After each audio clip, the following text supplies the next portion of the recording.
Good evening, students. I welcome you all in today's class. In this class, we will discuss about the defects in solids. यानी किसी solid में किन किन type के defects हो सकते हैं या इरेगुलरिटीज हो सकती है, उसको हम आज की क्लास में डिस्कस करेंगे. ओके, तो सॉलिड में जो डिफेक्ट्स हैं वो बेसिकली दो टाइप के होते हैं. एक पॉइंट डिफेक्ट और दूसरा लाइन डिफेक्ट. इन दोनों में क्या डिफरेंस है इसको यूं समझिए. अगर किसी सॉलिड में डिफेक्ट किसी लैटिस पॉइंट में है या किसी एटम में डिफेक्ट है तो उसको पॉइंट डिफेक्ट हम बोलेंगे. और अगर किसी सॉलिड की पूरी लाइन में ही या पूरी रो में ही इरेगुलरिटी है तो उसको हम लाइन डिफेक्ट बोलेंगे. हमारे सिलेबस में केवल पॉइंट डिफेक्ट्स ही हमें पढ़ने हैं. ओके, सो जो पॉइंट डिफेक्ट्स हैं वो बेसिकली दो टाइप के होते हैं. एक स्टाइक्योमेट्रिक डिफेक्ट और दूसरा non stoichiometric defect. Stoichiometric defect का मतलब है कि डिफेक्ट से पहले और डिफेक्ट के बाद में जो कैटायन और एनायंस का जो रेशियो है वो सेम रहेगा. सपोज कोई क्रिस्टल है NaCl और मान लीजिए उसके लैटिस में 100 सोडियम है और 100 क्लोराइड्स हैं डिफेक्ट से पहले, और डिफेक्ट के बाद में मान लीजिए 90 सोडियम है तो क्लोराइड भी कितने होंगे, 90 होंगे. यानी डिफेक्ट से पहले और डिफेक्ट के बाद में जो इसका स्टाइक्योमेट्रिक रेशियो है वो सिमिलर है. जबकि नॉन स्टाइक्योमेट्रिक डिफेक्ट में क्या होगा, डिफेक्ट से पहले और बाद में आयंस का जो रेशियो था वो चेंज हो जाएगा. ओके, स्टाइक्योमेट्रिक डिफेक्ट हमको दो टाइप के पढ़ने हैं. एक तो है शॉटकी डिफेक्ट और दूसरा है Frenkel defect. And non stoichiometric defect भी हमें दो टाइप के पढ़ने हैं. एक है मेटल एक्सिस और दूसरा है मेटल डेफिशिएंसी. क्योंकि जब नॉन स्टाइक्योमेट्री होगी तो या तो कैटायंस के नंबर ज्यादा हो जाएंगे या फिर एनायंस के नंबर ज्यादा हो जाएंगे. तो अगर कैटायंस के नंबर ज्यादा हो गए हैं तो उसको हम बोलेंगे मेटल एक्सिस, और अगर एनायंस के नंबर ज्यादा हो गए हैं तो उसको हम बोलेंगे मेटल डेफिशिएंसी. और इन दोनों स्टाइक्योमेट्रिक और नॉन स्टाइक्योमेट्रिक डिफेक्ट्स के अलावा एक तीसरा टाइप का डिफेक्ट भी हम पढ़ेंगे जिसको हम बोलते हैं इम्प्योरिटी डिफेक्ट्स. बाकी सारे जितने भी डिफेक्ट्स हैं वो फिजिकल डिफेक्ट्स हैं, लेकिन अगर किसी केमिकल इम्प्योरिटी की वजह से कोई डिफेक्ट शो हो रहा है तो उसको हम इम्प्योरिटी डिफेक्ट्स के अंदर पढ़ते हैं. ओके, तो सबसे पहले हम स्टार्ट करते हैं स्टाइक्योमेट्रिक डिफेक्ट्स, यानी the defects in which stoichiometry of a compound is not disturb, जो कि मैंने आपको पहले बताया था. तो जो स्टाइक्योमेट्रिक डिफेक्ट है वो दो टाइप के हमने पढ़े थे, शॉटकी और फ्रेंकेल डिफेक्ट. सबसे पहले बात करते हैं शॉटकी डिफेक्ट की. यानी एक कैटायन या एनायन जब अपनी पोजीशन से एब्सेंट हो जाएगा तो उस टाइप के डिफेक्ट को हम बोल रहे हैं शॉटकी डिफेक्ट. जो वैकेंसीज होगी उनकी वजह से वैकेंट स्पेसेस बनेंगे लैटिस के अंदर. ये इंपॉर्टेंट पॉइंट है. शॉटकी डिफेक्ट जनरली उन लैटिस में आपको देखने को मिलेगा जिसमें कैटायन और एनायन का साइज ऑलमोस्ट सिमिलर है. Example sodium chloride, caesium chloride, potassium chloride, potassium bromide etcetera. The density of crystal exhibiting Schottky defect will be less as compared to that of the perfect crystal. यानी ये जो defect हो रहा है वो ions के absence की वजह से हो रहा है. तो जो डेंसिटी होगी, डेंसिटी का वैल्यू डिक्रीज हो जाएगा. क्यों? क्योंकि आयंस, नंबर ऑफ आयंस जो है वो कम हो रहे हैं और वॉल्यूम अभी भी उतना ही है. तो मास अपॉन वॉल्यूम, जिसको हम डेंसिटी बोल रहे हैं, उसका वैल्यू कम हो जाएगा क्योंकि मास कम हो रहा है. आई होप शॉटकी डिफेक्ट आपको समझ में आया होगा. कई बार कंफ्यूजन होता है कि शॉटकी डिफेक्ट और फ्रेंकेल डिफेक्ट में एब्सेंस किस में होती है. तो क्रिकेट हम देखते हैं, क्रिकेट में जब भी कोई बैट्समैन शॉट लगाता है तो वो बॉल क्या होती है, स्टेडियम से बाहर चली जाती है, यानी वो एब्सेंट हो जाती है। तो शॉर्टकी डिफेक्ट में क्या है, एटम्स जो है वो एब्सेंट हो रहे हैं। एक डायग्राम के थ्रू इसको समझते हैं। देखिए यहां पर ये एक कैटायन था जो अपनी जगह से जा चुका है, और पूरे क्रिस्टल को न्यूट्रल बनाए रखने के लिए एक एनाइन भी जाएगा, अदरवाइज तो चार्ज हो जाएगा, और चार्ज्ड स्पीशीज जो है उनकी स्टेबिलिटी बहुत कम होती है। यहां भी आप देखिए एक कैटायन की वैकेंसी है और यहां पर एक एनाइन की वैकेंसी है, यानी जितने कैटायंस अपने पोजीशन से एब्सेंट हो रहे हैं उतने ही एनाइंस भी अपने पोजीशन से एब्सेंट हो रहे हैं। इसको हम बोल रहे हैं शॉर्टकी डिफेक्ट। आई थिंक आपको समझ में आ गया होगा। दूसरा हम बात करते हैं फ्रेंकेल डिफेक्ट्स की। तो फ्रेंकेल डिफेक्ट्स में क्या होगा, in this type of defect the ion instead of being in its expected location is found in one of the interstices. यानी फ्रेंकेल डिफेक्ट में जो आयन है वो क्रिस्टल से बाहर नहीं जाता है, लेकिन अपनी लोकेशन से वो कहीं और, जो जिसको बेसिकली हम बोलते हैं इंटरस्टिशियल स्पेसेस, वहां पर वो जाके प्रेजेंट हो जाता है। यानी एक तरीके का डिसलोकेशन इफेक्ट ये है। Second, Frenkel defect are more common in ionic crystal where size of cation is such that it can be accommodated in the interstitial sites. तो फ्रेंकेल डिफेक्ट उन लैटिसेस में होगा जिसमें कैटाइन का साइज बहुत छोटा है, बहुत कम है।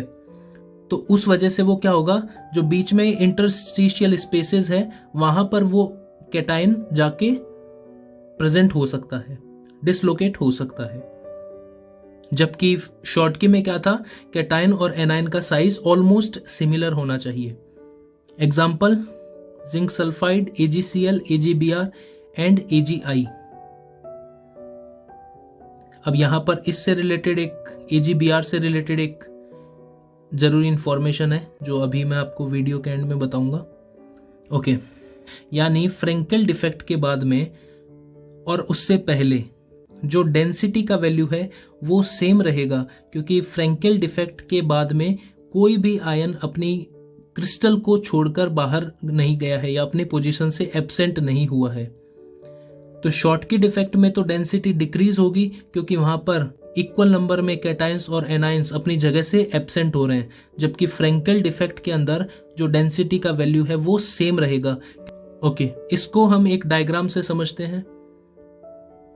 देखिए इस लैटिस में इस कैटायन की जगह यहां पर थी, लेकिन ये अपनी जगह को छोड़कर यहां पर प्रेजेंट है, तो ये अपनी जगह से डिसलोकेट हुआ है। तो इस टाइप के डिफेक्ट को हम फ्रेंकेल डिफेक्ट बोलते हैं। ये डायग्राम और जितनी भी नोट्स है इसको आप अपने नोटबुक में लिख लेंगे। ओके, तो ये तो हुआ स्टाइकियोमेट्रिक डिफेक्ट और उसके दो types, Schottky and Frenkel defect. I hope आपको क्लियर हो गया होगा। ओके, नेक्स्ट अब हम बात करते हैं नॉन स्टाइकियोमेट्रिक डिफेक्ट्स की। तो नॉन स्टाइकियोमेट्रिक डिफेक्ट वो होंगे जिसमें स्टाइकियोमेट्री डिस्टर्ब हो जाती है, यानी नंबर ऑफ आयंस का जो रेशियो है वो डिस्टर्ब हो जाता है। और ये दो टाइप का हमने पढ़ा, metal access and metal deficiency. सबसे पहले हम बात करते हैं मेटल एक्सेस की। अब मान लीजिए आपको मेटल को एक्सेस में करना है, मेटल के नंबर्स यानी कैटायन के नंबर अगर बढ़ाने हैं तो दो तरीके से हम बढ़ा सकते हैं। या तो एनायन अपनी जगह से चला जाए क्रिस्टल से बाहर, या फिर बाहर से कोई एक्स्ट्रा कैटायंस आके क्रिस्टल में प्रेजेंट हो जाए। ओके, सो फर्स्ट है metal excess defect due to anionic vacancy, यानी एनायन अपनी जगह से एब्सेंट हो रहा है या बाहर जा रहा है, तो ऑटोमेटिकली जो क्रिस्टल में जो कैटायंस है उनका नंबर बढ़ जाएगा। इसका एग्जांपल है NaCl, KCl, ये इस टाइप का डिफेक्ट शो करते हैं। जब आप NaCl के क्रिस्टल्स को हीट करते हो तो क्लोराइड आयन क्रिस्टल से एब्सेंट हो जाते हैं। अब देखिए, जब भी एनायन क्रिस्टल से बाहर जाएगा तो क्रिस्टल पे पॉजिटिव चार्ज जनरेट होगा, और जैसा कि मैंने आपको पहले बताया कि क्रिस्टल कभी भी चार्ज्ड होना नहीं चाहता है, तो उस क्रिस्टल को इलेक्ट्रॉनिकली न्यूट्रल बनाए रखने के लिए वो एनायन अपने इलेक्ट्रॉन को वहीं पे छोड़ के चला जाता है। क्लियर? जैसा कि आप इस डायग्राम में देख रहे हैं, इस डायग्राम में इस एनायन की जगह पे एक इलेक्ट्रॉन प्रेजेंट है। तो जब भी एनायन अपनी जगह से जाता है तो वो एक इलेक्ट्रॉन को अपनी जगह पर ही छोड़कर चला जाता है, जिस वजह से वहां पर एफ सेंटर का फॉर्मेशन होता है। एफ सेंटर, एफ वर्ड का मतलब है फारबे, फारबे सेंटर, एफ सेंटर। और फारबे का ग्रीक वर्ड है जिसका मतलब होता है कलर।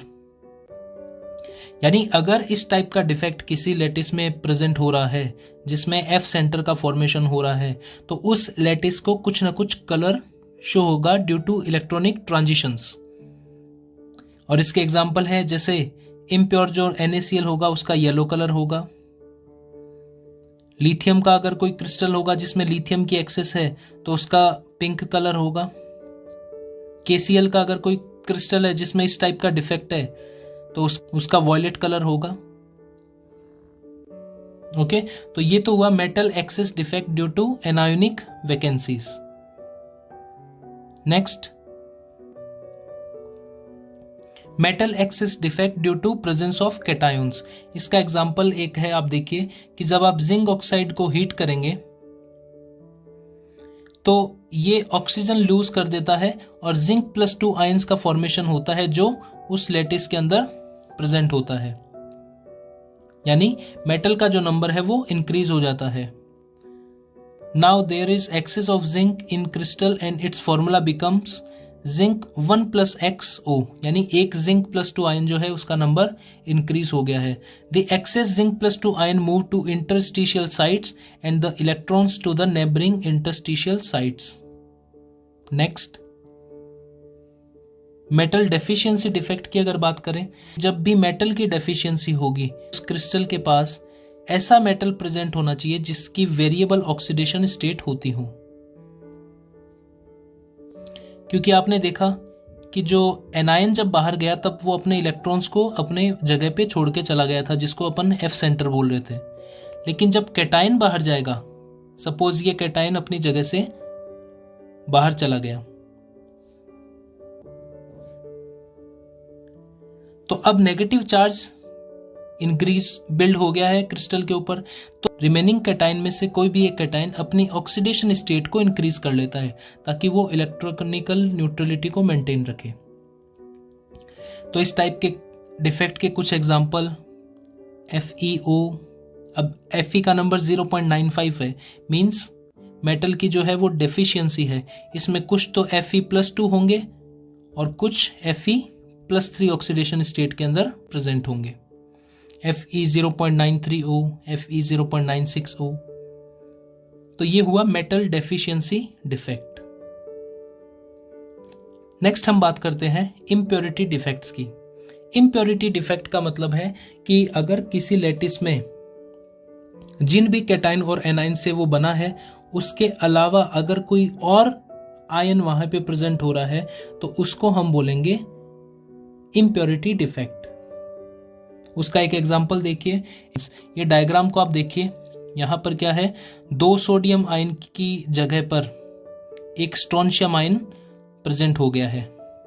आप बोलेंगे दूसरा वैकेंसी का है, दूसरा वही है जहां पे स्ट्रोंशियम खुद प्रेजेंट है, क्योंकि स्ट्रोंशियम का जो ऑक्सीडेशन नंबर है वो है +2 और सोडियम का जो ऑक्सीडेशन नंबर है वो है +1। तो स्ट्रोंशियम का एक आयन सोडियम के 2 आयन को रिप्लेस कर लेता है अगर सोडियम क्लोराइड का क्रिस्टलाइजेशन स्ट्रोंशियम क्लोराइड की प्रेजेंस में करवाया जा रहा है। तो इस टाइप के डिफेक्ट को हम बोलते हैं इम्प्योरिटी डिफेक्ट्स। तो आई होप आपको अच्छे से क्लियर हो गया होगा। और आज का आपका क्वेश्चन है, which ionic compound shows both Schottky and Frenkel defects. आपको बताना है कौन सा ऐसा आयोनिक कंपाउंड है जो शॉर्टकी और फ्रेंकेल डिफेक्ट दोनों ही शो करता है। और इस क्वेश्चन का जो आंसर है वो इसी वीडियो में मैंने आपको हिंट दिया था। ऊपर पोल है जिसमें आप अपना जो भी आंसर है उसको सेलेक्ट कीजिए या क्लिक कीजिए। ओके, एंड कल की क्लास में हम पढ़ेंगे electrical properties, metal, conductor, semiconductor और इंसुलेटर के लिए बैंड थ्योरी और N और P टाइप के सेमीकंडक्टर्स। Thank you.